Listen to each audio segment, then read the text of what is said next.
Mr. Cannon.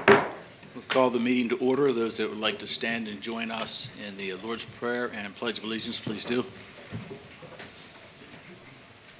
Our Father, who art in heaven,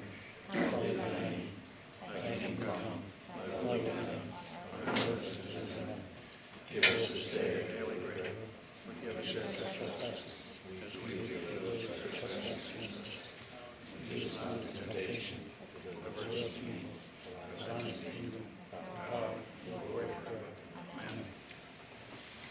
I pledge allegiance to the flag of the United States of America, and to the republic for which it stands, one nation, under God, indivisible, with liberty and justice for all.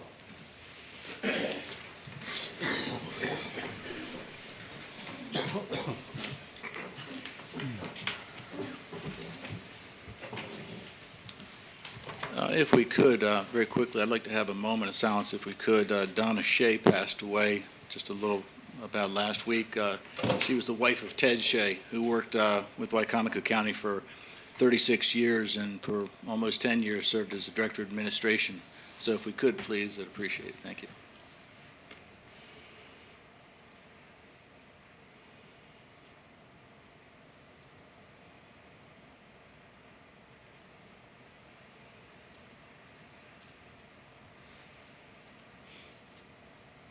Thank you very much. One note I would like to make, at the end of tonight's legislative session, we will be going into a work session. We will also be going into a closed work session to discuss personnel issues as well, just for the record.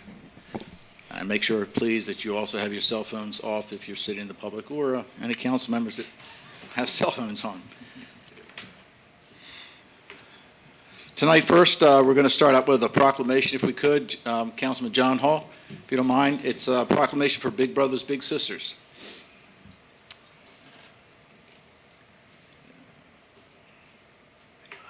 Do we have a representative from Big Brothers, Big Sisters? That would be great. Samantha Hill, representing Big Brothers Big Sisters. Welcome, Samantha. Thank you. It's my pleasure tonight to present you with a proclamation for National Mentoring Month. And the proclamation reads, whereas the future of Wicomico County rests on the hopes and dreams of its children and youth, and mentors offer valuable encouragement, motivation, and hope for our youth by providing strong and consistent role models. And whereas relationships with caring mentors offer youth valuable encouragement, motivation, and support to guide them towards making positive choices, after-school mentoring programs, school-based mentoring programs, community organizations, mentor coalitions, public and private organizations throughout Wicomico County are committed to increasing the number of quality mentors for the hundreds of county youth who are waiting. And whereas partnership between businesses, education, communities of faith and mentoring programs are an effective way for businesses and other organizations to support youth within the community. And whereas National Mentoring Month provides an opportunity to recognize and commend the efforts of these programs and raise community awareness of the importance of mentoring. Now, therefore, be it resolved that the Wicomico County Council and Commission does hereby declare January 2015 as National Mentoring Month and encourages each Wicomico County resident to expand your universe. Mentor a child. Thank you, Samantha.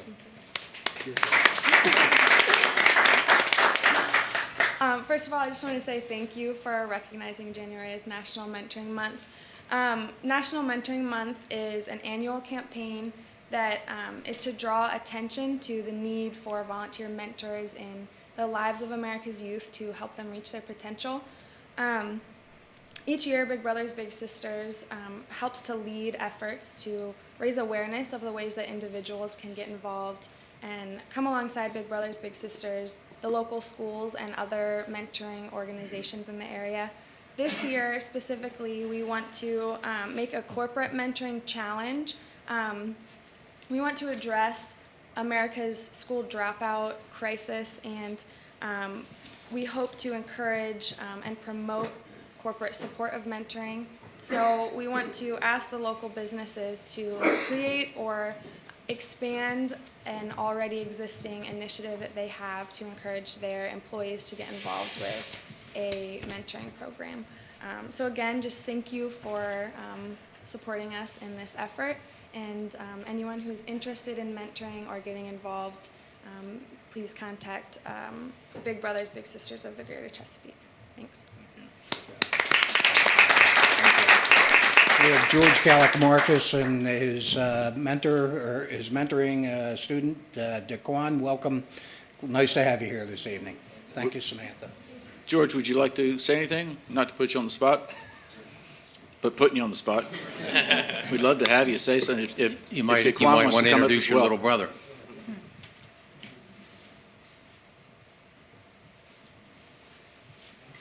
How's everybody? Hi, good evening. Thank Good you. evening. I'm George Kaliakmarkis, and this is Daquan Savage, my little brother. We started off mentoring in 2011, 2010, end of 2010, and after a few months, Daquan had heard about the Big Brother, Big Sister program and asked if I'd be willing to be his big brother as well. And our mentoring relationship was going well, and I said, of course. So it's been 4 years now. We've had some ups and downs, but we're together. He keeps me grounded with the perspective of the youth of today and what's important to them. And I hope, some of my old war stories haven't bored him too much, but are giving him some hope. But he's got a bright future. He's a bright young man with encouragement. I know he can go a very long way, but he's got to do the work, and he knows that, right? Yes. You want to say anything?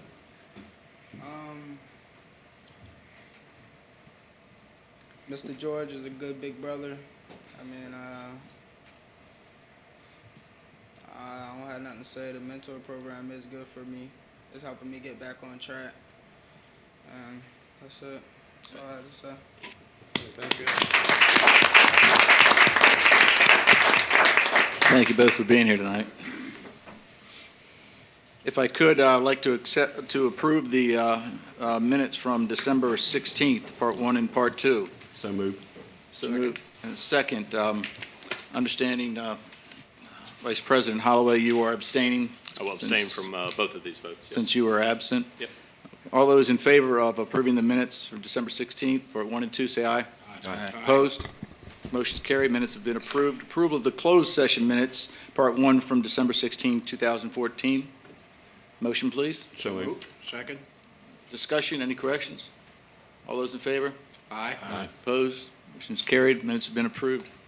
Thank you very much. Mr. Kramer. Thank you, Mr. President. evening. Good evening, Mr. President, members of the County Council, ladies and gentlemen. First, next item for the County Council's consideration is a presentation on the Wycomico County Commission on Aging by Mr. Daniel Savoy. Good evening, Mr. Savoy.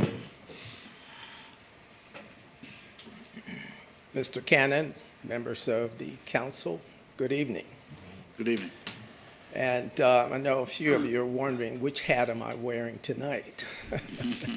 I'm wearing the hat of the chair of the Commission on Aging tonight.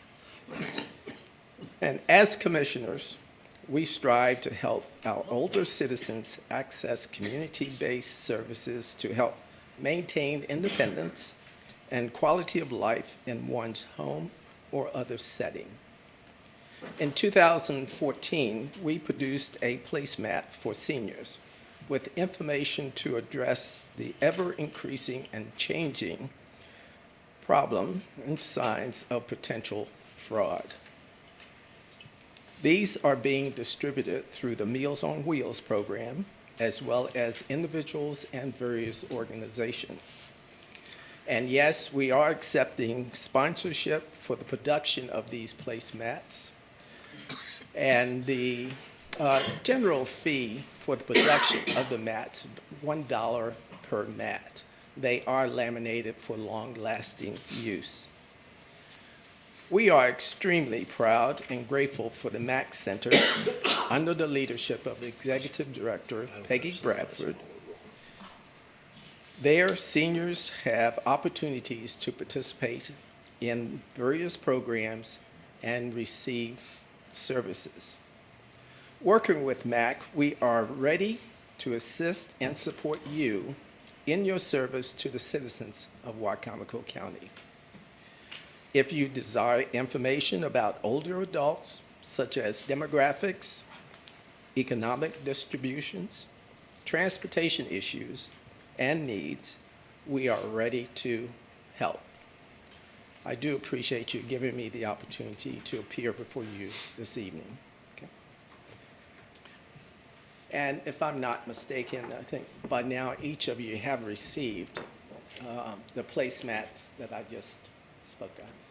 If there's anyone in the audience who would like to have a placemat, I do have a few with me. Okay? Thank you. Any questions, council? Mr. Savoy, thank you for being here. Appreciate it. Next for your consideration is Resolution Number 01, 2015. It's introduced by the Council President, adopting the Wycomico County Travel and Expense Audit Report. Mr. Rozier, our independent auditor, is here for presentation. If I could, all those in favor of Resolution 01, 2015, say aye. Aye. Oh, I'm sorry. I'm sorry. Sorry. Introduced. Moving too fast. How about if I just say entertain a motion to approve Resolution 01, 2015? So moved. Second. Somebody help me out. Second. Thank you. Discussion. Thank you, Steve. Mr. President, council members, Executive Culver, ladies and gentlemen, my name is Steve Roser, and I'm your internal auditor. We performed an audit of the county travel expenses. The audit objectives were to determine county policy for travel expense, to determine internal control over travel expense, and to evaluate adherence to internal controls, and to make recommendations. We determined that the county expenditures for all types of travel, local and otherwise, were just under $200,000 for FY 2014. Additionally, we found some reporting methodology inconsistencies among various departments and antiquated rules in the personnel manual that do not apply to actual practice. Addition of a new module in our Munis accounting system has the potential to mitigate some, maybe even most, of the problems with the current system. And we also understand that the release of a new updated personnel manual is imminent. We plan to follow up on the findings for this audit in the usual manner, and upon approval, we will post this audit report and all reports presented today on the county website. Respectfully submitted, Steve Roser, CPA, and I'll be glad to answer any additional questions that council may have. Any questions on the part of the council? I have one, Mr. Roser. Is there a date for that we anticipate that the personnel manual will come before the council? Not that I'm aware of. I'm just told it was imminent. I can inquire of management and get you a date certain. I'll be glad to Bring do an that. approximate date, I think would be helpful. It is being reviewed, John, and there's a lot to it. It reminded me of the when we had the Commission for Dog Control, and we spent we could have spent 6 hours on it, but she's working on it. I know it's been reviewed for about a year now, though. Yeah. So it has been in the works for quite a while. Yes. Any other questions? All those in favor of Resolution 01, 2015, say aye. Aye. Opposed? Motion's carried. Resolution passes. Next item for your consideration is Resolution Number 02, 2015, introduced by the Council President, accepting the annual audit report submitted by the County Internal Auditor. Mr. Roser. Thank you, Mr. Creamer. The standards under which we operate require an annual audit report, annual report on the state of the audit program for the board, in this case, the council, each year. My anniversary is November. This was released in November. We, of course, waited until the new council was seated before we decided to present the report. And so to that end, the Office of the Internal Auditor for Wycomico County would like to submit a progress report for my 4th year in office. Your internal auditor would like to thank the County Council once again for the opportunity to serve Wycomico County in this capacity. I would also like to thank Rick Pollitt, our new county executive Bob Culver, Council Administrator Matt Creamer, and the Wycomico County Audit Committee for their invaluable support during the past year. Additional thanks go to the department heads, county accounting professionals, and all other associates within the county and the state of Maryland who have been so supportive in their interest and openness when it comes to addressing various county issues. Any success we enjoy as auditor and audit committee is directly attributable to the people who make Wycomico County succeed. Everything we do is designed to improve the efficiency and effectiveness of Wycomico County. We completed 8 audits in the past year, including ESG compliance, landfill commodity, festivals cash, travel expense. Scope and objectives for audits underway and under other planned projects can be found in the FY 2015 annual audit plan. Many of our completed projects require follow-up. Subsequent work on many of these audits is just as important and time-consuming as the audit itself. We performed additional work on numerous completed projects. This office assisted in requests for assistance, along with several investigations involving various factions of the county on a variety of subjects. Additionally, we completed numerous reports and projects for the benefit of the Office of the Internal Auditor, County Council, and the County Executive. The Office of the Internal Auditor would like to thank all those who participated in various projects undertaken, the quality of relationships previously developed with council, senior management, and county associates in the spirit of cooperation for the betterment of Wycomico County and an effort to improve efficiency and effectiveness was further developed to everyone's benefit. Once again, I hope all stakeholders view any small contribution this office made in the past favorably.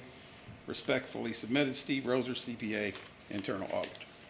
I'd like to entertain a motion to accept Resolution 02-2015. So moved. Second. Second. All right, further discussion? Any questions? All those in favor of Resolution 02-2015 say aye. Aye. Opposed? Motion carried, resolution passes. Next item for council's consideration is resolution number 03-2015, introduced by the President of the Council, adopting the Wycomico County Fuel Inventory System Audit Report. Mr. Roser. Entertain a motion to accept Resolution 03-2015. So moved. Second. Second. Discussion, Mr. Roser, thank you. Thank you. We performed an audit of the county fuel inventory system. This represents the second complete audit of the entire fuel system within the past 3 years. The county used 35,700 gallons of unleaded gasoline and diesel fuel in March 2014 at a cost of $123,000. The audit objectives were to assure that internal controls are in place to prevent abuse, to assure adherence to controls, and to assure that fuel is properly charged to users. We reached satisfactory conclusions in all areas tested, except for compliance with the use of AIM-2 units known as fuel rings. Management is working with the manufacturer to solve some of the problems, and we will follow up. We also found that the analysis tool for thermal storage tank variance and three-way inventory accountability developed as part of the previous audit seems to be working very well. We would like to thank Public Works Management and staff for their assistance with this project.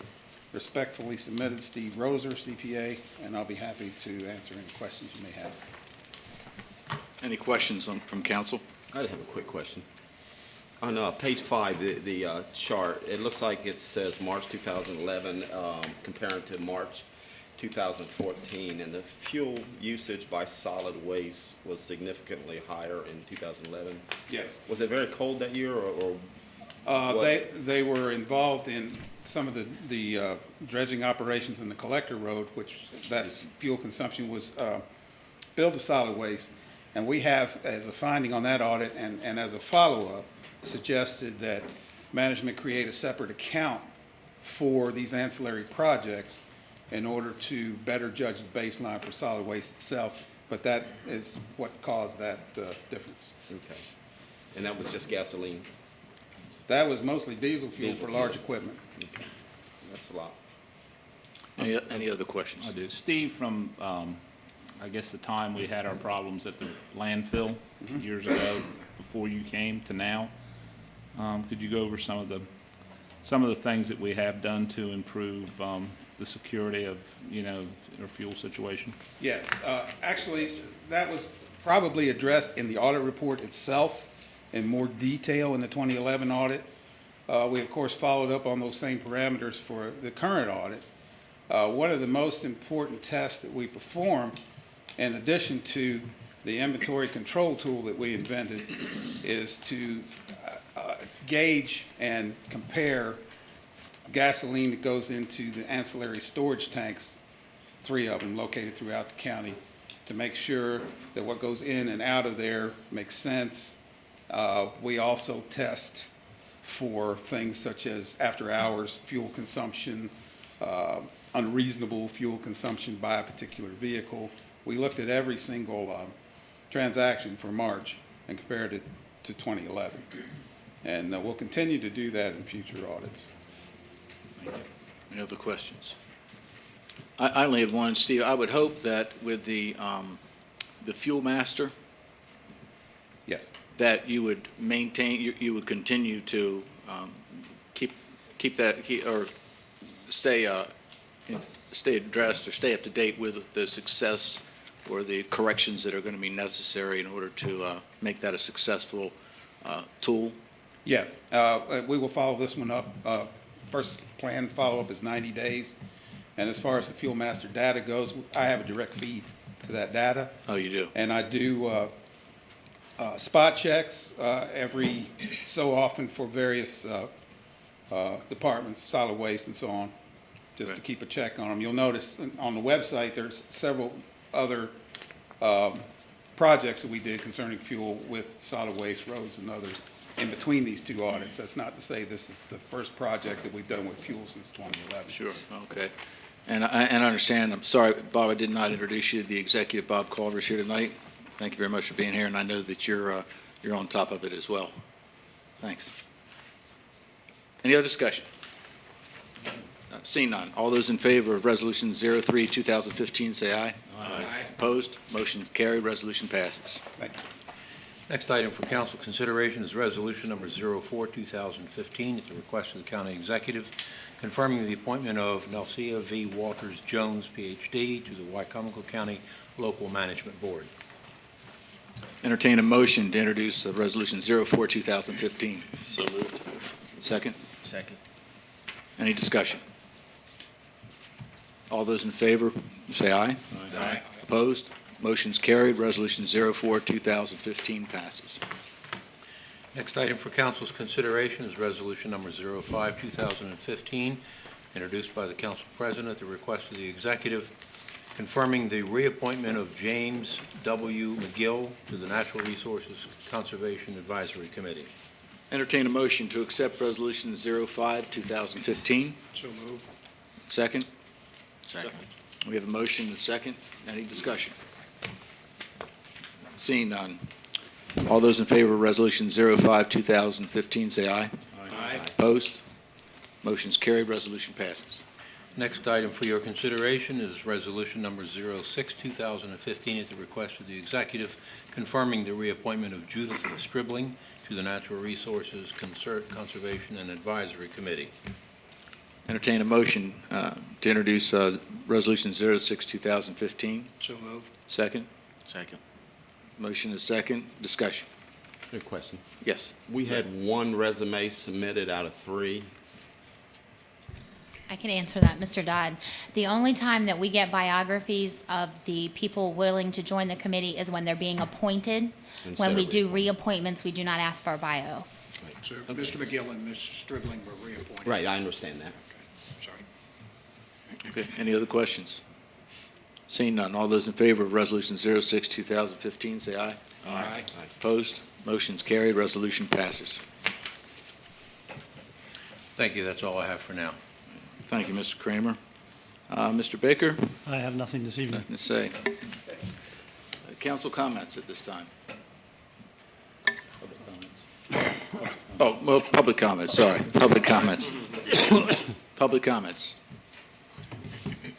Council comments. You're clairvoyant.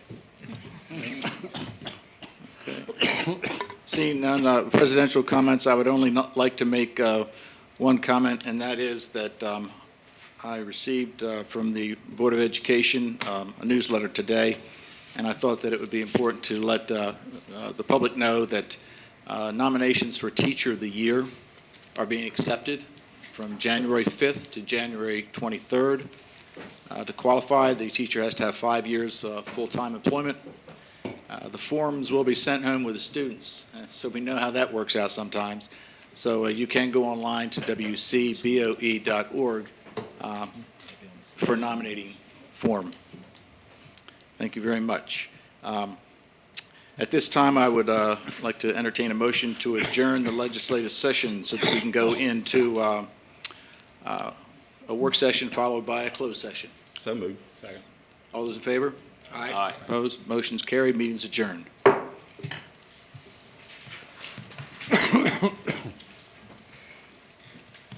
You ready to move on? Yes, we are. Morning, Bob. Evening, Bob.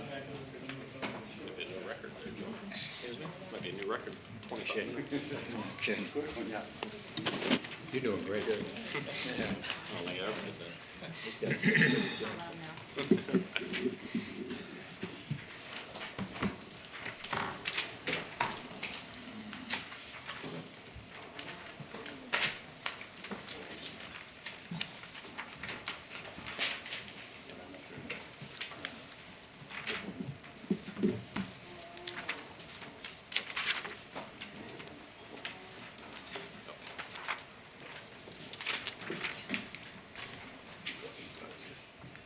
Thank you, gentlemen, and we won't hold you up much longer, but I wanted to get in here tonight and give you an update on the impact fee.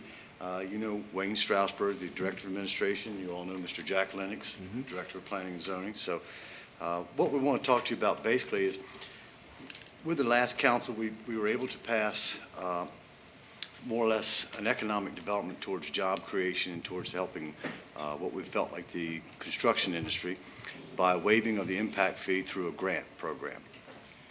Now, through that grant program, we had allowed roughly 74 new permits to be pulled before our money ran out, which is about 350,000. Is that about right? 350 or something in that range, at $5,200 each. Since that didn't go into effect until about July 15th, and by December the 15th, we had pulled all 74 permits. Now, as you can tell here, of those permits, 47 of them were issued to Wycomico County. City of Fruitland got 7, Town of Pittsville got 6, Town of Delmar got 9, Town of Willards got 4, Salisbury got 1. With that, the average new home price, this was the home only and not the lot, because the lot was already existing and we haven't figured that into any part of the formula here. We have built, or having built at this time, $10,694,172. That's the average price of all the homes together. That's $144,516. So if you try to convert that and find out what that's done for us on our tax base, and I've always been a proponent saying we have to expand our base in order to build up our tax base. Our taxes will now be, and this will probably be over about a year from now, I guess 6 months, we've built it, and it's a year from now. We will be gaining an additional $101,766. And again, that does not add any value to the lot that the house is being built on. That's strictly on the new home by itself. So that together, what you'll see is sometimes the lot value may be at $15,000, but with the home on it, it's going to go up to be worth 20 or 25. So that's going to add to that. So, but I wanted to be conservative, and I wanted to give you the low ball figure on what we have done. But of those numbers that I gave you earlier, not only does Wycomico County increase its tax base by $101,000, the different municipalities listed here will gain approximately $16,345 in their tax base. So each and every one of those municipalities, incorporated or unincorporated, will see a tax rise for them also.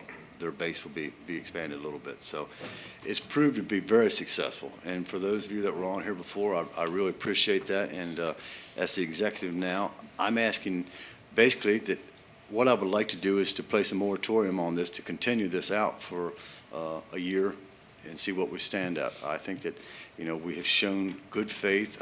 We have a builder in the back, Mr. Messick, if anybody has any questions.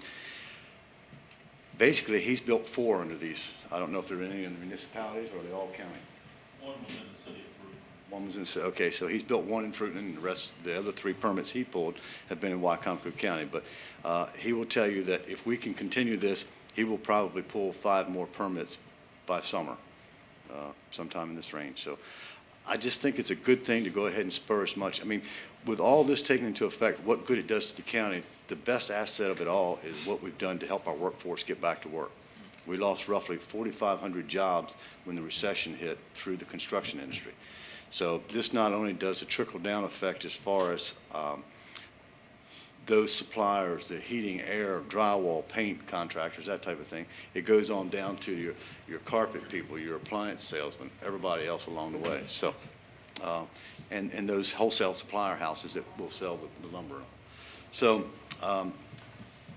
I will answer any questions I can if you all have any. Now, and Mr. Strasburg and Mr. Lennox will be here to answer the other ones. I should offer the motion first. Excuse me? Is it appropriate to offer a motion? No, it's just a work session, Larry. That's okay. So we want to do this at the next meeting possibly? Well, you'll have to do it Well- in a public meeting as far as that, but I'm just trying to get a consensus what your feelings are on this and talk to you if y'all I have guess any you got an questions. idea how I feel. Okay. It's just a work session to review it.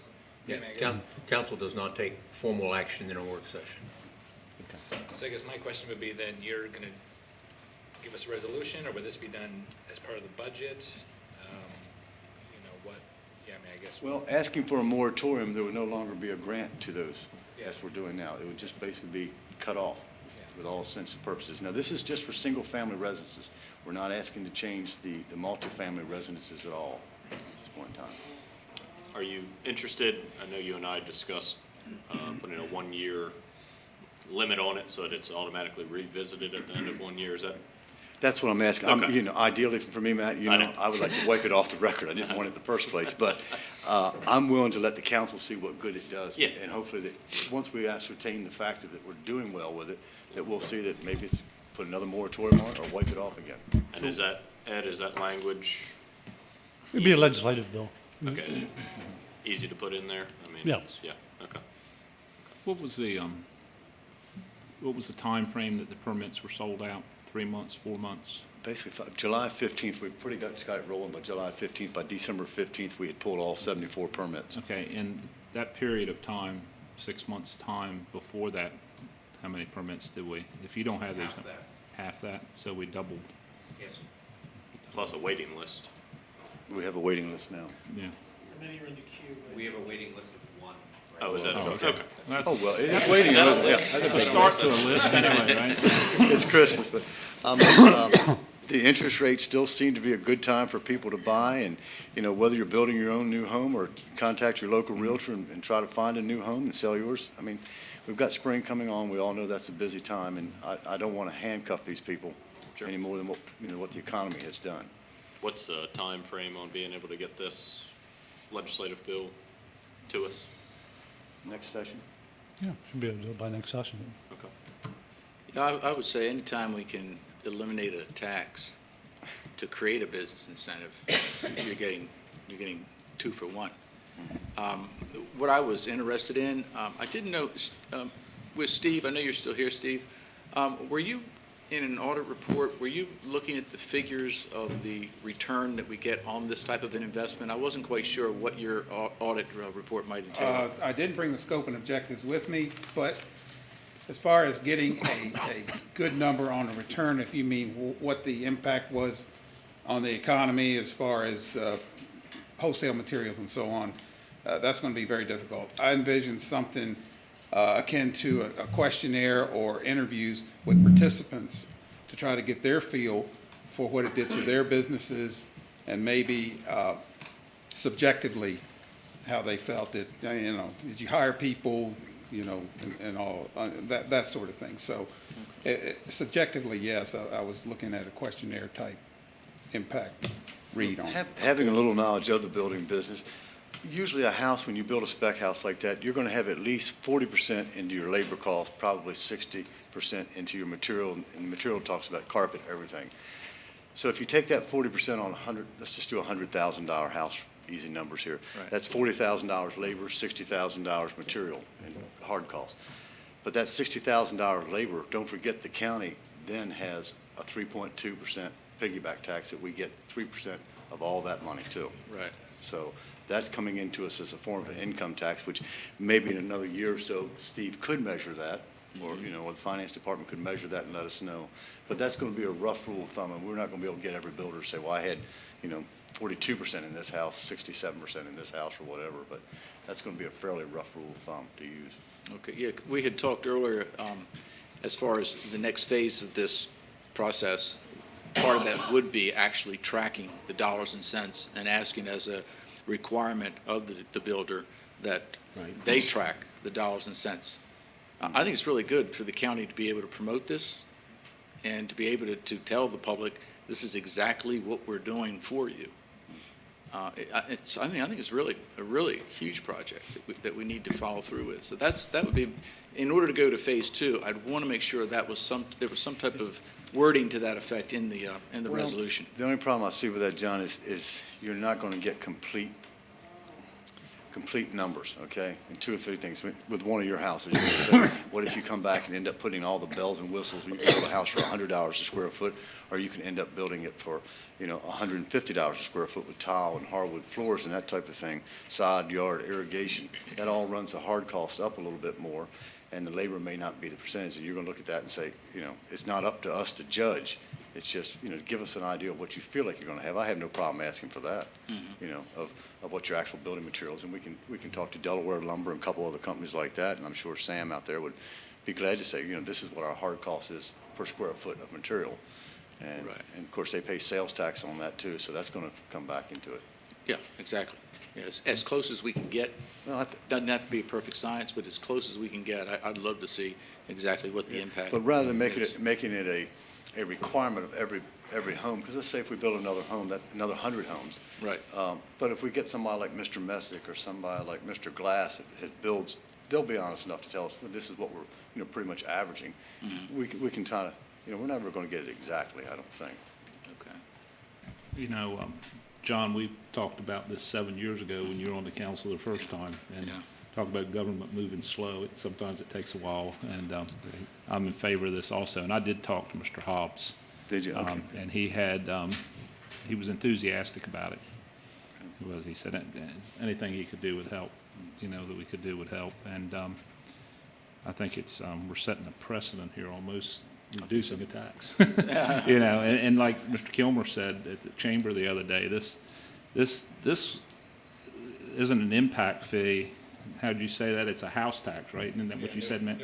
New home tax, because somebody can move we're talking about an impact on our schools, and somebody can move into this county, move into a 40-year-old home that never paid an impact fee and have several children, and they're an impact on the school. Somebody can move into this county that's retirees and build a new home and pay a $5,200 impact fee and have no impact on the school system. So I didn't agree with the difference between the apartments and the homes, because an apartment can have just as much of an impact on the school system as a single-family dwelling. So I think it's a good move for us to try to put a moratorium on this. Maybe it'll keep a little bit of the energy going here.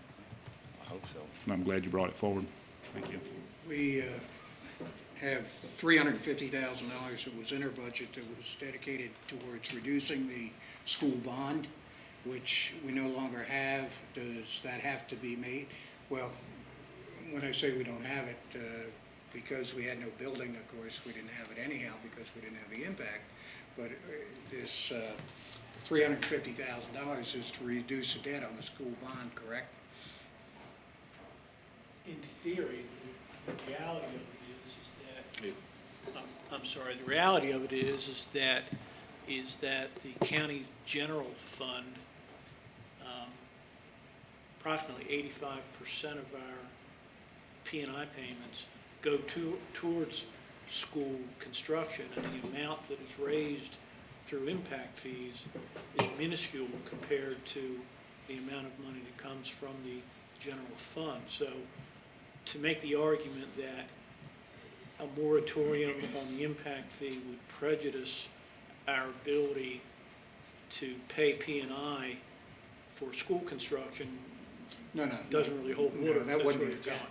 Okay. The intent was it just reduces the debt. No, it doesn't really reduce the debt. It's just, it's, the impact fees go into the general fund. So if it does anything, John, in the simplest terms, it is lowering our revenue. Well, but on the other hand,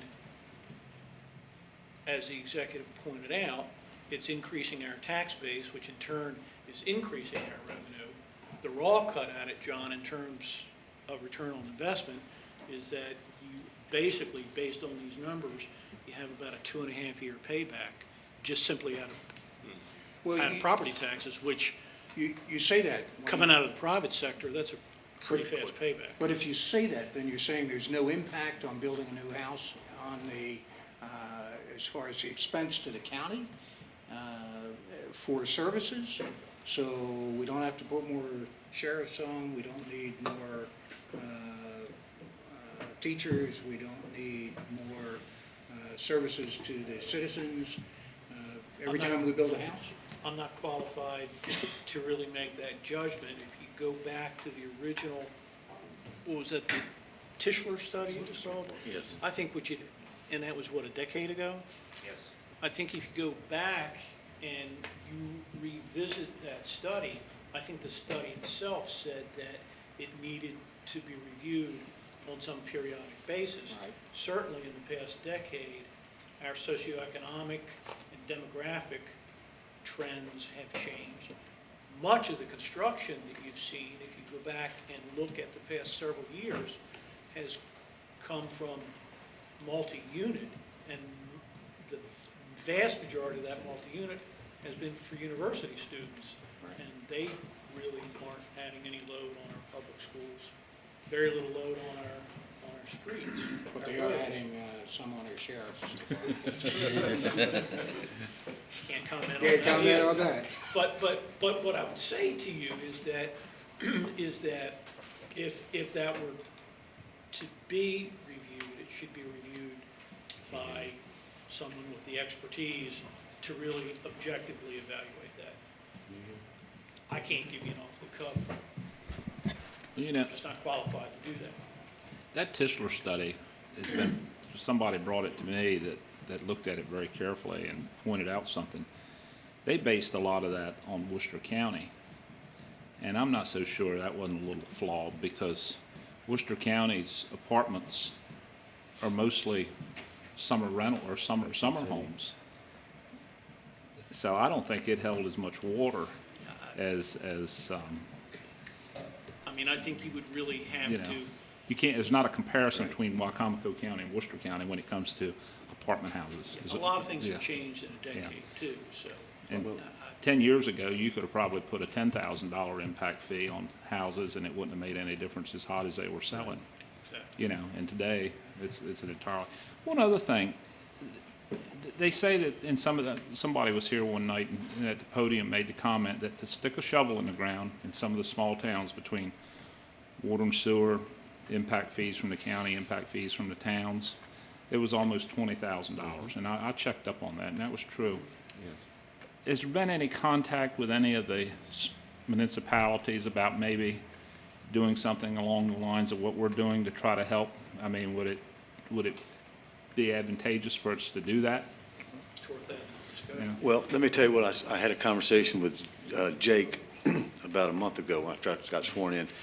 What I would probably be going to propose this spring, and I talked to Jack a little bit about it, was to reduce the actual building fees in the county to where we can go ahead, if you build inside a municipality such as Salisbury and do the infill lots, that we'll waive building permit fees to try to get people to build inside the city limits. I'm sure they're going to have tap fees, and Jake said at that time that the city is willing to sit down and work with us. If we give up something, they'll give up something to try to work on the infill lots and, what's that called? It's IRR? IRR, yeah. Infill, redevelopment, and revitalization. Thank you. Okay. Young mind, just so good sometimes. So anyhow, to try to work on that, so we can help Delmar, Fruitland, and Salisbury to build back those vacant lots that we all see around town. Right. So, I mean, with that, I think that, we'll try to partner with the city sometime this spring. And so we have discussed it already, but it's. And I think Fruitland has done away with their impact fees. I know Delmar said they were gonna cut theirs in half at one time. I don't know if they did or not, but we have Fruitland's other impact ones. fee had to do with their water and sewer. And the reason that they reduced their impact fee on water and sewer, and I think, didn't the city do the same thing, Joe? Has to do more with overcapacity than it does trying to spur the economy. Okay. But be that as it may, we've said repeatedly going back, past 2 years that, we've got to grow our way out of this, that we've got to spur the economy, that we've got to be business friendly. Frankly, from my standpoint, I think it's worth the investment to do it, see what happens, and evaluate it at some point in time. And I think maybe that might. Because I do believe it's working.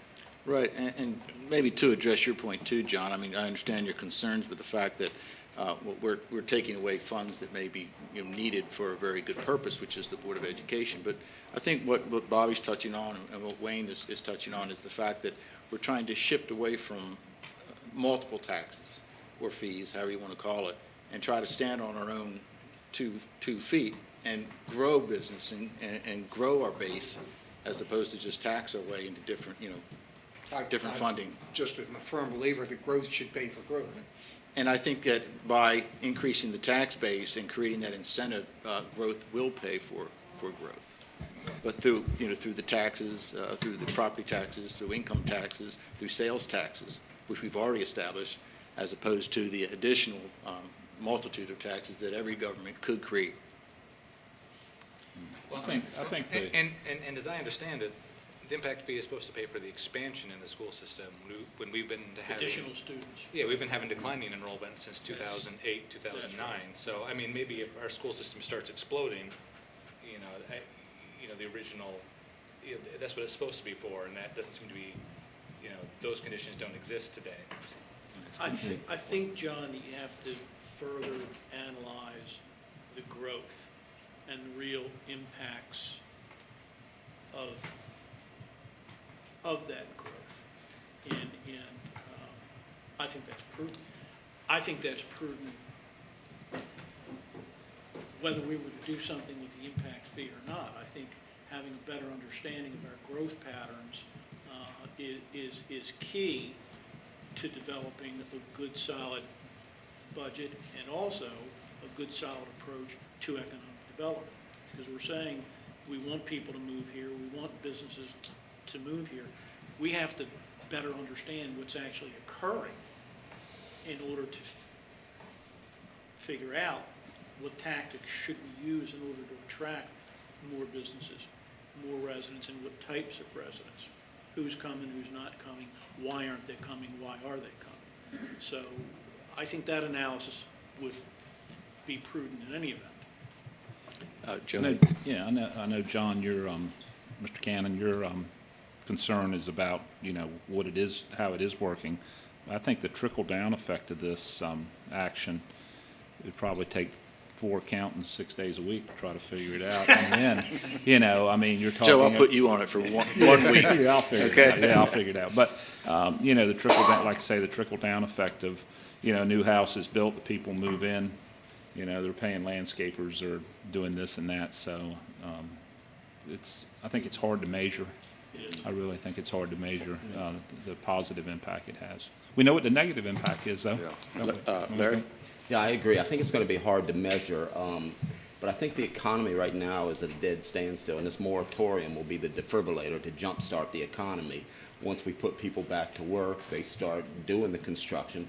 How many people did you say house will put back to work? An average house, when you build a house, you'll have 5 separate crews, and each one of those crews will probably carry 5 to 10 people from each So all those people will be making more income, they'll be spending that money, and that revenue's gonna come back. We're not gonna realize the revenue sources overnight, but we'll see an impact in the next few years anyway. As Wayne says, anytime you invest in property or anything and you can pay it back in 3 years, that's a pretty daggone good investment. Yeah, and what I like also is the fact that the impact fee is one time. Here it is, one time. But also what Wayne touched on, this will be an ongoing process forever, because the improvements that we're making will pay dividends every single year It's an annuity. in perpetuity. I would like to say it's constantly going to go up, but with this last real estate market, I was taught wrong. That doesn't happen all the time, but the taxes should normally go up through a lifetime. So, Any other questions? Yep. Yes. Actually, Donnie, just out of curiosity, have you sold the houses that you've built? Actually, excuse me, John, did you even come up to Oh, yes. Yeah, sorry about that.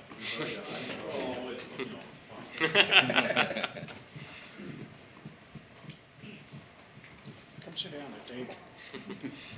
Actually, out of the four that we got, Yep. we got the impact fee waived, 3 of them were sold. Okay.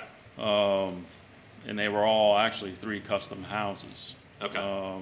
And the $5,000 did play a role in the decision of the individual to build the house. Are they, if you can answer, were they Wycomico residents before, or are they from, where are they from? One house we have under construction right now, those people are presently renting.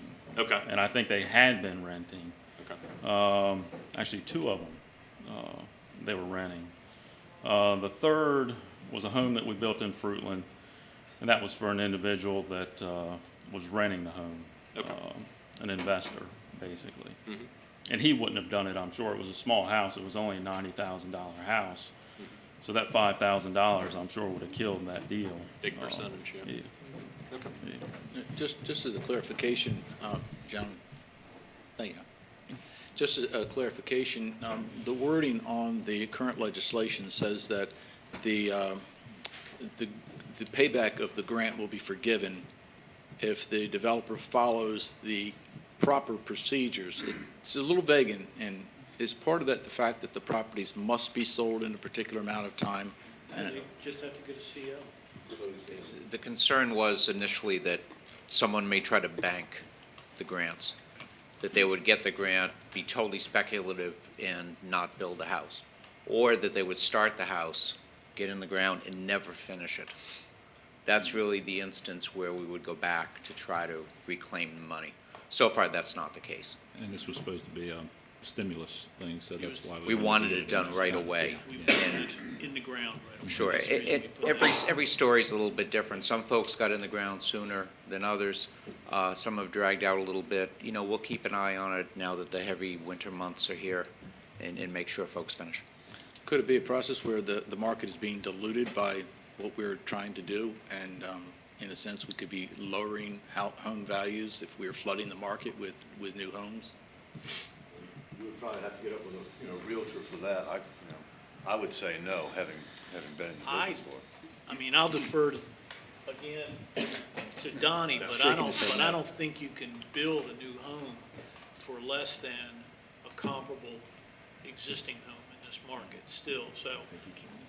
Well, I know the key to the realtors. That's what I was looking for, that word, yeah, whether or not you're oversaturating the market, because that's the key right now, is that the realtors are trying very hard to reduce inventory. Sure. And in our best efforts to move things forward, I wouldn't want to sort of reverse that trend. That's a good point.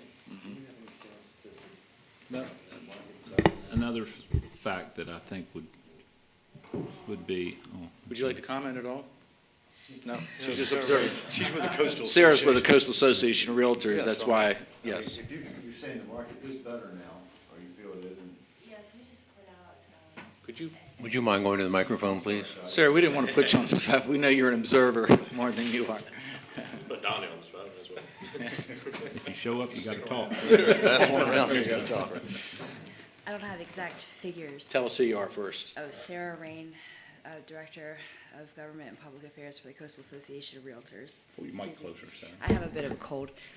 I don't have exact figures, but we just put out our 2015 outlook, and since 2012, we have seen marked increases in single-family home sales in all 3 counties of the Tri-County area. So things are looking up. And what's really helped us is the very low interest rates that folks are seeing for mortgages, of course. So, and we expect to continue to see that in the coming year. Okay. And with the Coastal Association of Realtors, this program does have their endorsement, if I'm correct? Absolutely. Yeah. Yeah, we're awesome. thrilled. Yeah, great. Thank you, sir. You're still going to see a market out there for people that want their brand-new home.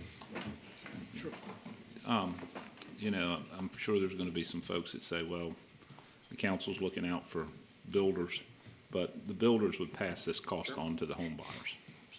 I mean, you know, that's. The savings. The savings, yeah. Right. I mean, well, they'd pass the cost of the impact fee if it was still there onto Right. the home buyers, or now they're going to pass the savings on. Right. So, Well, it was the building industry which we were relying on before the recession, and that's the industry that was the most The crippled. jobs that got lost Exactly. are almost universally tied to the construction industry. That's where we really got beat up. Sure. Yeah, this is it's a good thing. Yes, Don. I'll just make one more comment. We do have 5 houses under construction in Steeplechase right now, and it's probably been 5 years since we've had that many houses at one time under construction. So, I mean, things are definitely getting better. So I just wanted to make that. Okay. I think one last point, and I'll ask Jack to comment on this.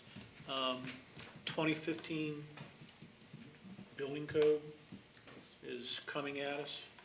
Typically, that increases the cost of new construction. So another way to look at this is that this Offset some of those would costs. offset some of what we believe are going to be increased costs are going to be mandated through that new building code. So it can be viewed almost as a defensive move, if you will, as well. But I'll let you get. Sure, I think that's a good characterization. The council is aware, I believe, that in the spring you'll see the now mandatory adoption of the new code, which includes upgrades to the energy requirements, which may be a good thing long-term, but up front is a significant hit. And then also the requirements for sprinklers in single and two-family dwellings. And that's no longer, you no longer have an option to get out of that. So that will be required. Who took that right away? I believe it was the state of Maryland. The usual suspects. The universal building code. I don't believe every state, though, has put in the same language that Maryland has. Somewhat universal. Do you see any chance of that being, any of that being reversed with a new governor? I think I would defer to those of you who have Met some the better governor? connections, perhaps, in that realm. But we held it off for 3 years. Initially, we thought it was going to hit with the 2012 code, and so we managed to sort of defeat that for a little bit. But at this point, it's going to be required, and a whole lot of folks are watching very closely. Any other questions? Comments? Get a consensus? I don't think we really need a consensus. I think we're good. Thank you, Joe. Just bring the Is all in legislation. favor of me bringing this legislation forward then? Yes. Sure. Yep. There's your consensus. I think that that sprinkler mandate will probably cost a homeowner approximately $5,000. We're going to try to get a better handle on that anticipated cost, which will be different likely for municipal service areas than those who have to deal with, 4-inch well and a pump of, Or a tank. right, or a tank, and with a, pump of sufficient size. So that will vary, the size of the house, the location. Okay, great. All right, gentlemen. Thank you. Appreciate your time. Great, thank you all. Thank you very much. Thank you. 7 years, John. I say 7 years. What's that? It took us 7 years to get to this. Oh, point. yeah. Isn't that the truth? If we'd have done it then, we might have been Oh, I agree. Yeah, if we got it done. I agree. We'll now move from closed session into, from an open work session to a closed work session. If we could, please. Second. I guess I'll entertain a motion. I don't think we need a vote. Someone,